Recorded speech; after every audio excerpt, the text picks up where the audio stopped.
In the Farbrengen of Shabbos Parshas Meketz, Shabbos Chanukah Tovshin Chov Daled, the Rebbe asked Hakasha, why do we mention in Hanera Salolu that the miracles by Chanukah happened al Yidei Kohanecha Hakedoshim through your holy Kohanim? What difference does it make through whom the miracle happened? Why do we have to mention Kohanecha Hakedoshim?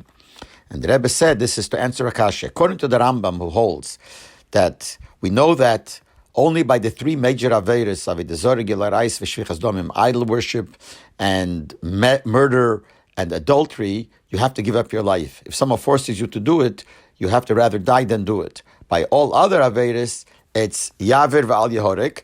You could be Aver, you could do the Aver and not let it get killed. So other poskim hold that if you are a Mahader b'mitzvahs, you could allow yourself to die in order not to be Aver any other Aver. But the Rambam holds you're not allowed to. And therefore, the Rebbe asked the Shaila, how would in the time of Chanukah allowed to be Meiser Nefesh, according to the Rambam? Since by Chanukah we know that the Gzeira was mainly on three Averes, which means they wanted them to do three Averes, which is Rosh Tevis, Someach, Shin Mem Ches, which is Shabbos, Mila, and Chodesh. But it's not one of those three. So according to the Rambam, they were not allowed to be Meiser Nefesh.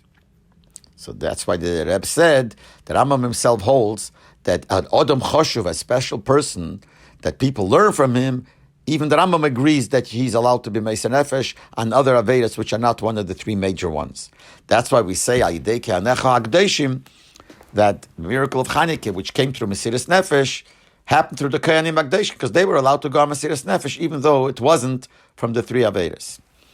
After the Habrengen, the Rebbe was asked a question by the Chassidim that L'chura, this din that by other Avedas the Rambam holds you're not allowed to be Meiser Nefesh, that's not Shas Shmad. That's not the time when the Goyim are forcing you to do an Aveda bedafki because they want you to go against your religion. That's only if they want to do it for their own pleasure.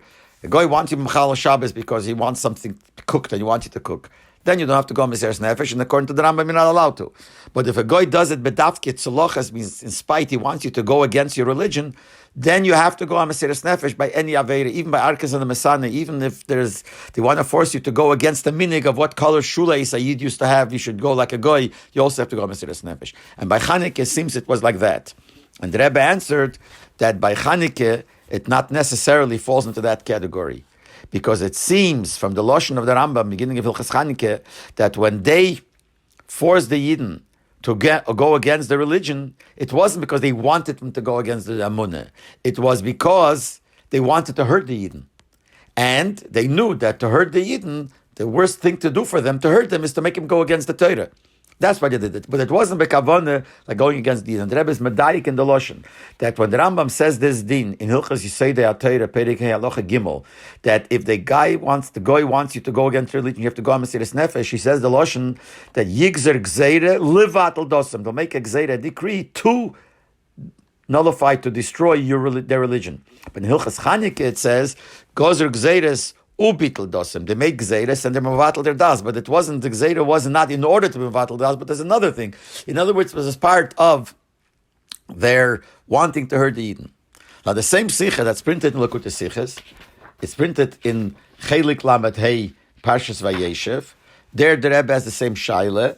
And there the Rebbe seems to be saying that for sure in the time of Chanukah it falls under the category of Arkas and the Mesana, that's like Sasha Shmad, that you had to go on Mesiras Nefesh, but the Kashi is a little different.